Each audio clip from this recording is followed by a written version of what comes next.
Welcome to Nanak classes. दोस्तों, Nanak classes के YouTube channel पे आपका स्वागत है। आज हम राजस्थान जीके की क्लास में बात करेंगे अजमेर और सांबर के चौहान, और क्लास नंबर है हमारी 246 नंबर। क्लास में हमारा जो कल का टॉपिक था अजमेर और सांबर के चौहान, ये कल आपको टेस्ट मिला था हमारे इस ऐप के अंदर जिसमें टेस्ट सीरीज चल रही है राजस्थान जीके टेस्ट। हमारे सवाल आपके जवाब कोई भी विद्यार्थी खरीदे तो इस पोस्टर को देख के ही खरीदे, और इसमें टेस्ट आपको मिला था कल। आज इसकी व्याख्या मिल रही है, और आज शाम को आपको जो टेस्ट मिला था वो मिला था जालोर, रणथंभौर और हड़ौती के चौहानों के क्वेश्चन मिले थे। तो निरंतर अध्ययन करना, अच्छे तरीके से सफलता आपको जरूर मिलेगी। 246 नंबर क्लास की बात करें तो 50%। शाकंभरी से निकलने वाली शाकंभरी चौहानों की सबसे प्राचीन शाखा कौन सी थी? शाकंभरी आपने नाम सुना होगा। स्पादलक्स, स्पादलक्स के आसपास का क्षेत्र क्या था? शाकंभरी था, जिसे वर्तमान में सांबर कहते हैं। और यहां से अपने राजस्थान में चौहानों की शुरुआत होती है। सबसे प्राचीन है ये चौहान। लेकिन चौहानों की शाखा पूछे सबसे प्राचीन शाखा कौन सी है, तो नाडोल के चौहान, यानी इस स्पादलक्स सांबर से निकलकर कोई शाखा बनी है वो सबसे पहले नाडोल की थी। और नाडोल के चौहान का संस्थापक था लक्ष्मण सिंह चौहान। अब मैं आपको बता देता हूं पहले तो कि जैसे ये हमारा प्यारा राजस्थान है, ठीक है, इसमें कहां कहां चौहान थे। एक तो थे हड़ौती के चौहान, एक थे जालोर के सोनगरा चौहान, एक रणथंभौर के चौहान, एक अजमेर वाले जो सांबर से आए थे, अजमेर और सांबर के चौहान।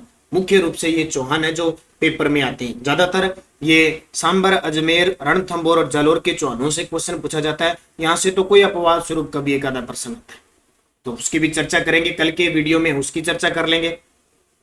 चौहान वंश के प्रतापी शासक विग्रहराज द्वितीय ने अनहिल पाटन के किस चालुक्य शासक को पराजित करके उसे कर देने को विवश किया था? तो विग्रहराज द्वितीय, देखो चौहानों के अंदर विग्रहराज प्रथम, द्वितीय, तृतीय, चतुर्थ आया था, और पृथ्वीराज प्रथम, द्वितीय, तृतीय आए थे। तो अनहिल पाटन ने मूलराज प्रथम को पराजित करके, और यहीं से चालुक्य और चौहानों की दुश्मनी भी होती है। अजमेर के किस चौहान शासक ने दिल्ली की तोमर शासक को पराजित करके दिल्ली को अपने राज्य का अंग बना लिया? तो चौहानों का पहला शासक था जिसने दिल्ली पर अधिकार किया था विग्रहराज चतुर्थ। अब कई बार तो सिंपल सा प्रश्न आ जाता है, विग्रहराज चतुर्थ का दूसरा नाम क्या है? बिसलदेव। क्या नाम है? बिसलदेव। हरि के लिए नाटक लिखा था ना, कवि बांधव की उपाधि प्राप्त है, और चौहानों का स्वर्ण काल इसके काल को कहते हैं। अजय मेरू दुर्ग की स्थापना किसने की थी? बिल्कुल सिंपल से प्रश्न आपको पेपर में देखते हैं, कई बार हिस्ट्री के प्रश्न आते हैं तो बड़े नॉर्मल प्रश्न है। जितने मैं आपको करा रहा हूं चौहानों से प्रश्न यही आते हैं। अजय मेरू दुर्ग की स्थापना किसने की थी? अजयराज ने। और कौन सी पहाड़ी पे? गढ़ बिठली पहाड़ी पे की थी। और कालांतर में 16वीं शताब्दी के अंदर राणा सांगा के भाई थे पृथ्वीराज सिंसोदिया, उन्होंने अपनी पत्नी तारा के नाम पर इस दुर्ग का नाम तारागढ़ रखा था। यह भी ध्यान रखना। विग्रहराज चतुर्थ को चौहानों का आश्रयदाता होने के कारण किस उपनाम से जाना जाता है? तो विग्रहराज चतुर्थ यानी बिसल देव को कवि बांधव की उपाधि दी थी, और किसने दी थी? जयानक भट्ट ने। किसने? जयानक भट्ट ने कवि बांधव की उपाधि विग्रहराज चतुर्थ को दी थी। इसने विद्वानों का आश्रयदाता था, खुद भी विद्वान था, हरि के लिए नाटक लिखा था इसने। पृथ्वीराज तृतीय की आवश्यकता के दौरान शासन कार्य में उसके प्रधानमंत्री का सहयोग और मार्गदर्शन रहता था। यह प्रधानमंत्री कौन था? आपको पता होगा पृथ्वीराज चौहान का जन्म 1166 में हुआ था, और 1177 में वो गद्दी पर बैठा था अपने पिता की मृत्यु के बाद। तो अल्पायु थी उसकी, 10-11 साल का था, तो उसका सहयोग किया था इसकी माता कर्पूरी देवी ने, और इसके प्रधानमंत्री कंदमदास केमास जिसको कहते हैं। कौन पृथ्वीराज चौहान तृतीय के समकालीन शासक नहीं था? देखो, जब पृथ्वीराज चौहान की बात करें, अजमेर का शासक था, अजमेर त्रिभुजाकार है। कनौज का गहड़वाल शासक जयचंद्र था, बिल्कुल। और भीम गुजरात का नरेश भीम द्वितीय था, यह भी सही है। गौर प्रदेश का मोहम्मद गोरी था इसके समय। दिल्ली सुल्तान इल्तुतमिश नहीं था, ये गलत है। दिल्ली सुल्तान इल्तुतमिश, क्योंकि उस समय सल्तनत स्टार्ट नहीं हुई थी, 1206 में दिल्ली सल्तनत स्टार्ट हुई थी, तो ये नहीं था। निम्न में से कौन सा कथन असत्य है? निम्न में से कौन सा कथन असत्य है? कर्नल जेम्स टोड ने चौहानों को विदेशी माना है, बिल्कुल ये तो सही है। ओझा चौहानों को सूर्यवंशी मानते हैं, ये भी सही है। डॉक्टर दशरथ शर्मा बिजोलिया शिलालेख के आधार पर चौहानों को ब्राह्मण वंश से मानते हैं, बिल्कुल सही है। और कौन से? वत्स गोत्र के ब्राह्मण मानते हैं, ये भी सही है। पृथ्वीराज रासो में चौहानों को चंद्रवंशी बताया गया है, ये गलत है। पृथ्वीराज रासो में चौहानों को चंद्रवंशी नहीं बताया गया है, बल्कि अग्निकुंड से माना गया है। चौहानों का मूल स्थान माना जाता है, चौहानों का जो मूल स्थान है वो स्पादलक्स है। मूल स्थान का मतलब जहां से चौहानों की शुरुआत होती है, तो स्पादलक्स यानी सांबर, इसलिए तो कहते हैं सांबर के चौहान, सबसे पुराने यहाँ से चौहानों स्टार्ट होते हैं। 551 में वासुदेव चौहान ने यहाँ स्थापना की थी। और राजस्थान में चौहानों की जानकारी पूछे तो बिजोलिया शिलालेख से मिलती है। शाकंभरी के चौहान वंश के संस्थापक कौन थे? आ गया ना। शाकंभरी के चौहान वंश के संस्थापक थे वासुदेव चौहान, जिन्होंने 551 ईस्वी में शाकंभरी यानी सांबर में चौहान वंश की नींव डाली। इससे जानकारी कहां से मिलती है? बिजोलिया शिलालेख से। और बिजोलिया शिलालेख में यह भी जानकारी मिलती है कि जो सांबर झील है उसका निर्माता भी वासुदेव चौहान था। अजमेर नगर किसने बसाया? देखो अजमेर शहर, अजमेर यानी नगर, अजमेर दुर्ग, ये किसने? अजय राज ने बसाया था। और अजमेर नगर 1113 ईस्वी में बसाया था। अजय देव के नाम से चांदी के सिक्के किस चौहान शासक ने चलाए थे? यानी अजय देव के नाम से चांदी के सिक्के चलाए थे अजय राज ने। और बड़ी बात, इसने अपनी पत्नी सोमलेखा देवी का नाम भी उस पे अंकित कराया था। अभी एक ताजा अभी जो जून में पेपर हुआ था शायद, उसमें क्वेश्चन आया था कि किस चौहान रानी ने अपने सिक्कों पर नाम लिखवाया था? सोमलेखावती ने। तो ऐसे प्रश्न आपको याद रखने हैं। पृथ्वीराज तृतीय का जन्म कहां हुआ? तो पृथ्वीराज तृतीय का जन्म हुआ था अनहिल पाटन गुजरात में 1166। पिता सोमेश्वर, माता कर्पूरी देवी। नाडोल की चौहान शाखा की स्थापना किसने की? आपको दो चीजें रखना। राजस्थान में सबसे पुराना चौहान वंश कहां से स्टार्ट हुआ? सांबर से। आपसे पूछे राजस्थान में अजमेर सांबर के चौहानों की सबसे प्राचीन शाखा नाडोल। नाडोल कहां पे? पाली केंद्र। और इसके संस्थापक थे लक्ष्मण चौहान। त्राइन का मैदान वर्तमान में किस राज्य में आता है? इतने फेमस युद्ध है त्राइन का, प्रथम युद्ध और द्वितीय युद्ध। पेपर में आते ही आते हैं, आप कोई एग्जाम में देख लो, कई बार कूट से भी पूछा जाता है। तो ये हरियाणा के अंदर है। त्राइन के प्रथम युद्ध में किसकी विजय हुई? त्राइन का प्रथम युद्ध कब हुआ था? 1191 में। तो जीता कौन था? पृथ्वीराज चौहान तृतीय। हारा कौन? मोहम्मद गोरी। मोहम्मद गोरी मैदान छोड़ के भाग गया, लेकिन एक साल तक उसने सेना को तैयार किया और अगले साल इसी मैदान पे 1192 में आया और पृथ्वीराज चौहान को हरा दिया। किस लेख में चौहानों को सूर्यवंशी बताया गया? ध्यान रखना, ये कुछ स्त्रोत हैं, उत्पत्ति के स्त्रोत है भी, कहां कहां से माना जाता है क्वेश्चन आता है। तो हरिकेली नाटक है ना, जो संस्कृत भाषा में विग्रहराज बिसलदेव का लिखा हुआ, उसमें चौहानों को सूर्यवंशी बताया गया है। और बिजोलिया शिलालेख में डॉक्टर दशरथ शर्मा के अनुसार ब्राह्मणीय वंशीय बताया गया, ब्राह्मण वंशीय। और चंद्रप्रतापी पृथ्वीराज राजपूत के अनुसार अग्निकुंड, कर्नल जेम्स टोड विदेशी, हीराचंद ओझा सूर्यवंशी। ठीक है, ऐसे ये याद रखने, जैसे चंद्रवंशी है या जैसे अभी है ना क्वेश्चन, ये देखो ये ओझा ने सूर्यवंशी बताया, ऐसे अचलेश्वर अभिलेख, हांसी अभिलेख चंद्रवंशी बताते हैं। तो ये याद रखना। हरिकेली नाटक किसके द्वारा रचित है? बस ये फिक्स बनते हैं सारे, मैंने प्रश्न बना दिए। विग्रहराज चतुर्थ, संस्कृत भाषा। और कहा जाता है कि हरिकेली नाटक के कुछ दोहे हैं वो विग्रहराज चतुर्थ ने जो ये बनाई थी ना अजमेर में संस्कृत पाठशाला, उस पाठशाला की जो दीवारें हैं उस पर भी अंकित करवाए थे। बिजोलिया शिलालेख की स्थापना किसके द्वारा की गई? बिजोलिया शिलालेख की स्थापना किसके द्वारा की गई? जैन ऋषि लोलाक के द्वारा। बिजोलिया शिलालेख की रचना किसने की थी? गुणभद्र ने 1170 में। और उस समय चौहान राजा थे सोमेश्वर। संस्कृत भाषा में बिजोलिया शिलालेख स्थापना पूछे तो लोलाक, ध्यान रखना, स्थापित किया था। पृथ्वीराज तृतीय के समय चंदेलों की राजधानी क्या थी? नाम सुना ना, परमर्दी देव चंदेल था, उसकी राजधानी थी महोबा। और युद्ध हुआ था 1182 ईस्वी में, महोबा का युद्ध हुआ था। ठीक है, इस महोबा को वैसे बुंदेलखंड का युद्ध, जजाक भक्ति का युद्ध और तुमुल का युद्ध भी कहा जाता है। परमर्दी देव और पृथ्वीराज चौहान तृतीय के बीच हुआ था, उसमें पृथ्वीराज चौहान तृतीय जीता था और परमर्दी देव के दो सेनापति आला और उदल युद्ध करते हुए मारे गए थे। निम्न में से कौन विद्वान पृथ्वीराज चौहान तृतीय के दरबार में नहीं था? अब कुछ दरबारी कवि है पृथ्वीराज चौहान के, जैसे चंद्रबरदाई था, जनार्दन था, जयानक भट्ट था, लेकिन सोमदेव नहीं था। सोमदेव विग्रहराज चतुर्थ के दरबार में था। त्राइन का प्रथम युद्ध किन किन के बीच हुआ?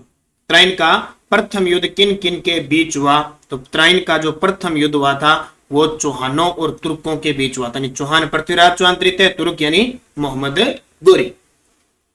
किस शासक के शासनकाल को चौहान शासनकाल का स्वर्ण काल कहते हैं? देखो चौहानों का सबसे ताकतवर शासक पूछे ना अजमेर सांबर के, वो तो है पृथ्वीराज चौहान तृतीय, लेकिन स्वर्ण काल पूछे तो वो है बिसलदेव। ठीक है, इसने अपने काल में, इसके काल को स्वर्ण काल कहते हैं और इसके काल में इसने दिल्ली पर अधिकार किया था तोमरों को हराकर।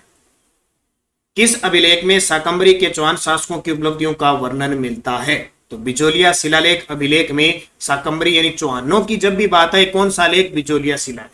ठीक है। किस चौहान शासक ने पुष्कर में वराह मंदिर का निर्माण करवाया था?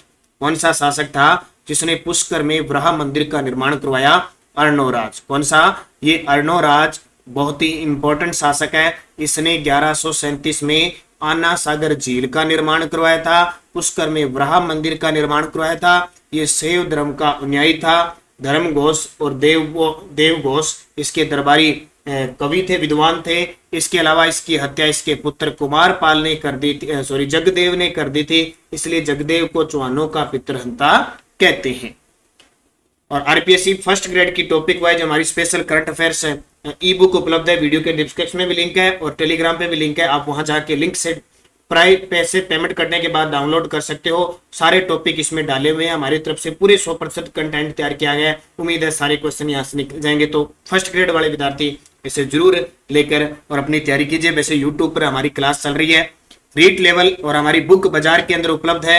नानक क्लासेज, ये देखिए Nanak classes Rajasthan current affairs नाम से अक्टूबर 2021 से अगस्त 2022 तक का डाटा इसमें फैक्ट के साथ डाला हुआ है। कोई विद्यार्थी कह रहे हैं कि 2021 का सर क्यों पढ़े, तो अक्टूबर नवंबर दिसंबर मैंने सिर्फ एमसीक्यू क्वेश्चन डाले, उसमें एक बार रीडिंग लगाना। बाकी पोर्टल, वन रिपोर्ट, योजना, पुरस्कार, खेल परिदृश्य, आर्थिक समीक्षा, बजट पूरा एक किताब में इंक्लूड है। और फैक्ट बस मुख्य जो पेपर की दृष्टि है। और अभी आपने पीटीए में देखा लगभग 8 से 9% सारे आगे। लाइब्रेरियन में यहाँ से आए थे, हालांकि हमने बुक उस समय तैयार कर रखी थी, बाजार में नहीं निकाली थी। तो आप इस किताब बहुत शानदार है।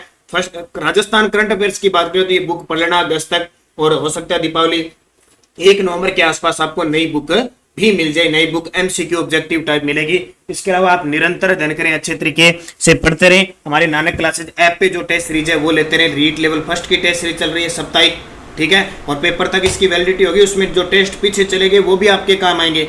राजस्थान जीके टेस्ट, स्कूल व्याख्याता, वनपाल वन रक्षक चल रही है। और अभी एक नई स्टार्ट 1 अक्टूबर को पहला टेस्ट होगा नानक क्लासेस पर सेकंड ग्रेड के लिए, और 18 कुल टेस्ट मिलेंगे।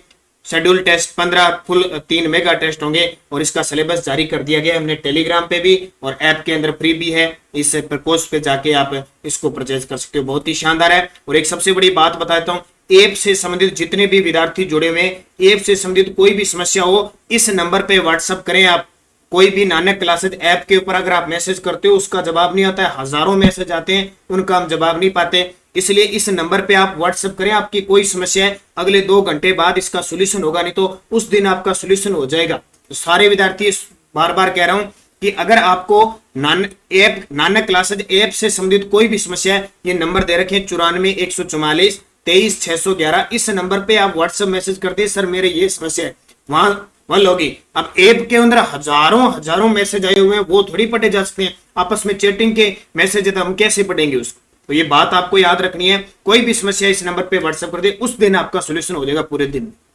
सम्राट पृथ्वीराज चौहान तृतीय के पिता कौन थे? तो पिता कौन थे? सोमेश्वर चौहान। माता कर्पूरी देवी। प्रधानमंत्री केमास। मित्र या दरबारी कवि चंद्रबरदाई। पत्नी एक शोंगिता थी मुख्य रूप से। इसके अलावा आपको एक घोड़ा था इनका, नाट्यरंबा। घोड़ा कौन था? नाट्यरंबा इनका। मोहम्मद गोरी का शासन कहां तक फैला था? तो मोहम्मद गोरी गौर प्रदेश से आया था, भारत के उत्तर पश्चिम में, और भारत के अंदर वो आया था, और उसका सामना होता है पृथ्वीराज चौहान तृतीय से। पृथ्वीराज चौहान का समकालीन गहड़वाल शासक कौन था? देखो आसपास पृथ्वीराज चौहान ने दिग्विजय नीति बना रखी थी और सबको हरा दिया था लगभग, लेकिन अंतिम क्षणों में मोहम्मद गोरी से वो मात खा गया।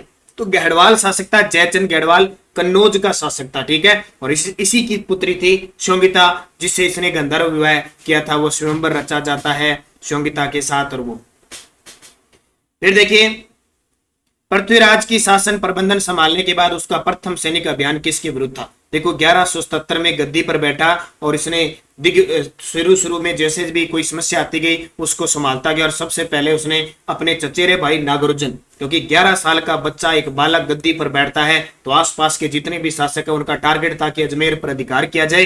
और सबसे पहले नागार्जुन जो थे इसके भाई, उन्होंने कहा भी हमें गद्दी चाहिए, ये छोटा सा बालक क्या कर देगा, तो इनका विद्रोह किया।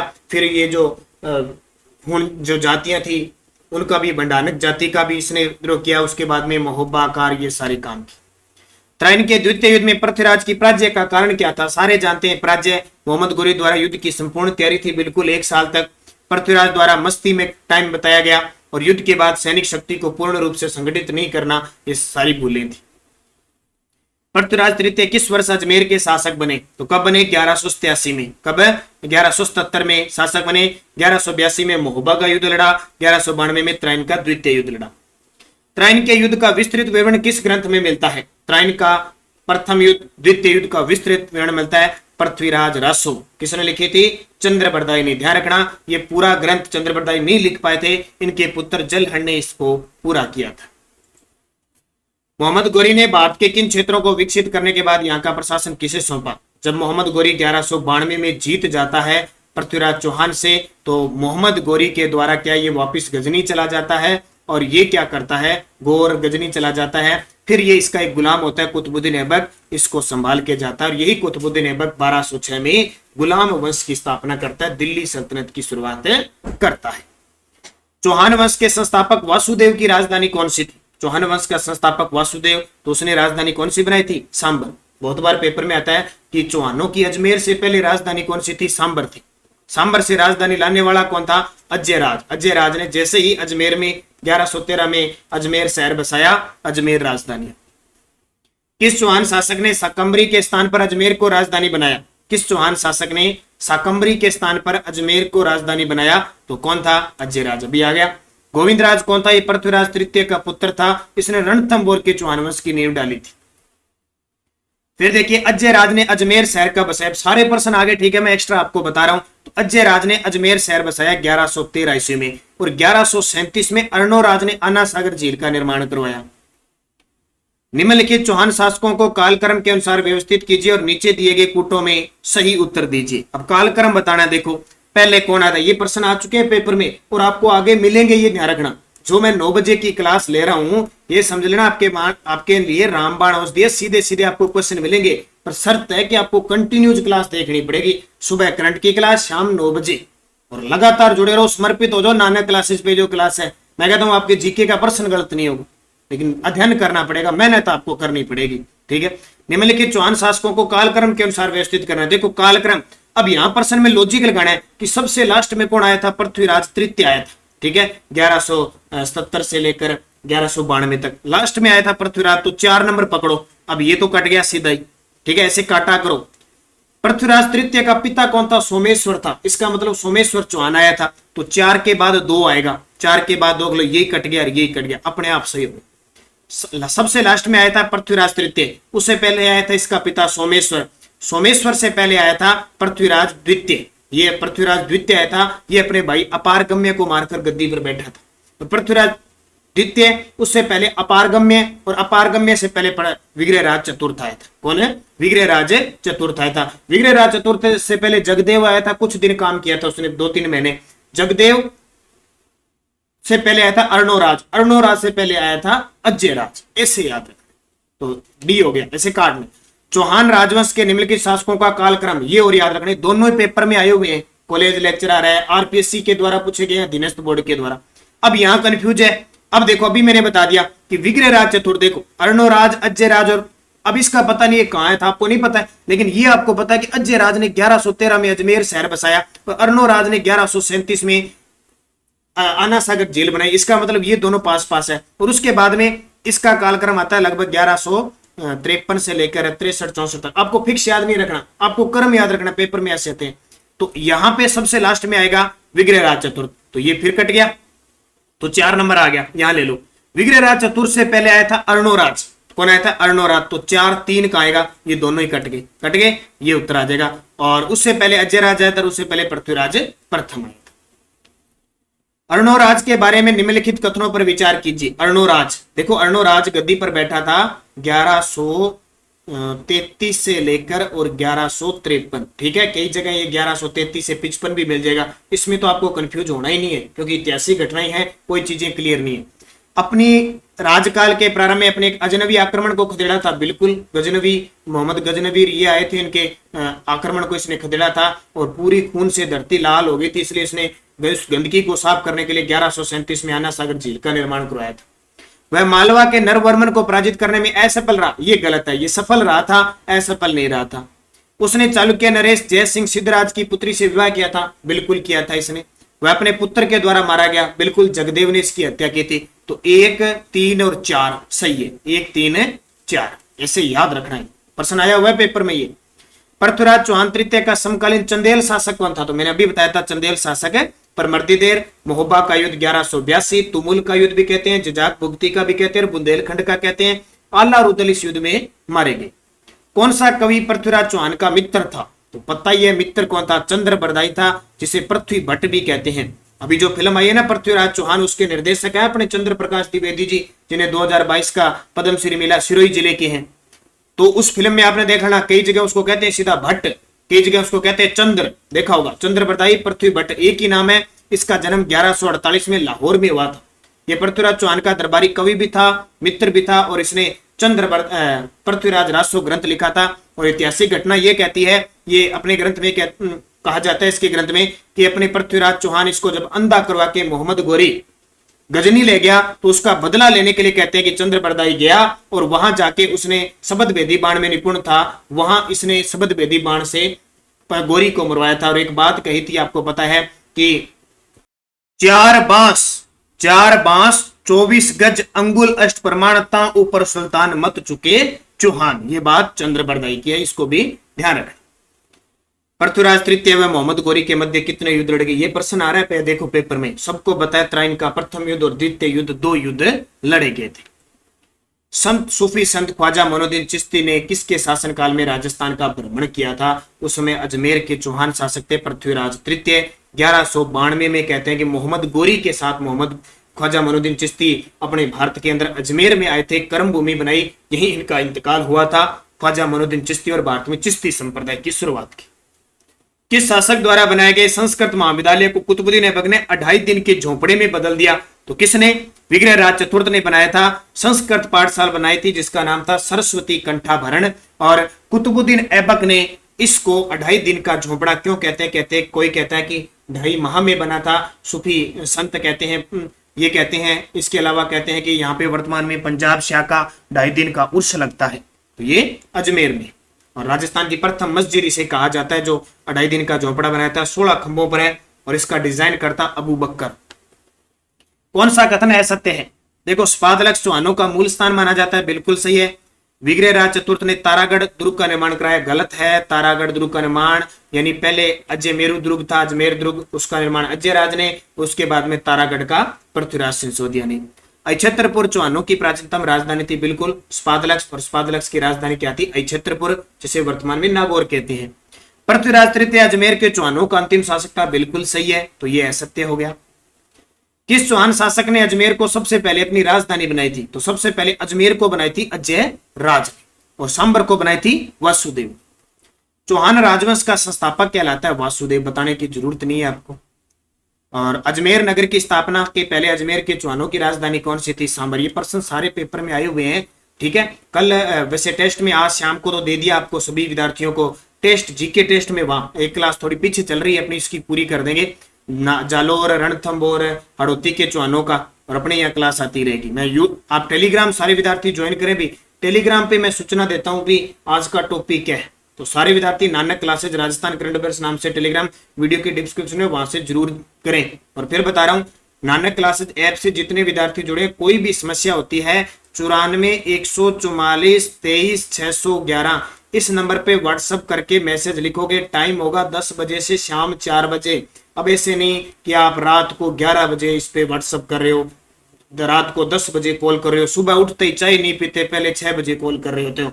तो एक इंसान काम कर रहा होता है, मशीन नहीं होती है, तो आप देखा करो। अब ऐसे थोड़ी है आप रात को 2:30 बजे तक पढ़ते हो, तो सारे बंदे 2:30 बजे तक पढ़ते हैं, आप बैठ के 1 बजे कॉल करने बैठ जाते हो, व्हाट्सएप कर देते हो। ये नहीं है, आपका टाइम है 10 से 4, यही इसी पर आप व्हाट्सएप करो, उसी दिन आपका सोल्यूशन होगा। ऐप के ऊपर जो आप मैसेज करते हो ना एक दूसरे से, ऐसे नहीं हो रहा, वैसे उतने हजारों मैसेज हम नहीं देख सकते। तो जितने भी विद्यार्थी, कोई भी समस्या एक दिन में उसका सोल्यूशन आपको मिलेगा। तो चौहानों की राजधानी पहले क्या थी? सांबर। दल पुंगल की उपाधि किसने धारण की थी? दल पुंगल विश्व विजेता जिसको कहते हैं पृथ्वीराज तृतीय ने। दल पुंगल की उपाधि किसकी थी? पृथ्वीराज तृतीय की।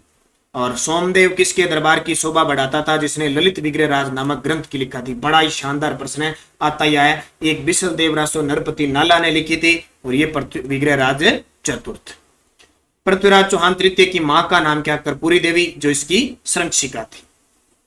और विशलदेव रासो की मुख्य महिला पात्र निम्न में से कौन सी थी? राजमती थी। तो ये अभी पेपर में आया हुआ है।